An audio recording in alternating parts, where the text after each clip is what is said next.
আপনার লিভারটা ভালো আছে কিনা জানতে হলে কয়েকটা গুরুত্বপূর্ণ টেস্ট করবেন। প্রথমেই বলি, আপনার লিভার যদি খারাপ হয় আপনার পেটে ব্যথা করতে পারে, আপনার চিনচিন করে ব্যথা করবে, বমি বমি ভাব হইতে পারে, খাওয়ার রুচি একদম নষ্ট হয়ে যাবে, বিলকুল থাকবে না, আপনার চোখটা হলুদ হতে পারে, ভিতরে সাদা অংশটা, হাত পা হলুদ হতে পারে, প্রস্রাব করলে হলুদ হতে পারে, বিশেষ করে জন্ডিস হলে। এখন লিভার হচ্ছে আপনার শরীরে একটা কেমিক্যাল কারখানা। আপনি সারাদিন যত আকাম করাম করেন না কেন, বিড়ি খান, মদ খান, গাঞ্জা খান, ভাত খান, ওষুধ খান, যাই খান না কেন, সবই কিন্তু মেটাবলাইজ করে কে? এই লিভার। সো লিভার আপনার শরীরের সবচেয়ে বড় গ্রন্থি, এটা যত্ন করতে হবে।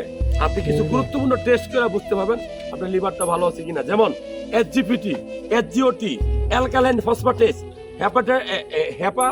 এইচবিএস অর্থাৎ উপরের পেট, হেপাটো বিলিয়ারি সিস্টেম আল্ট্রাসোনোগ্রাম এবং ইউরিনারি, এবং অবশ্যই serum bilirubin. Serum bilirubin test করে বুঝবেন আপনার শরীরে জন্ডিস আছে কিনা।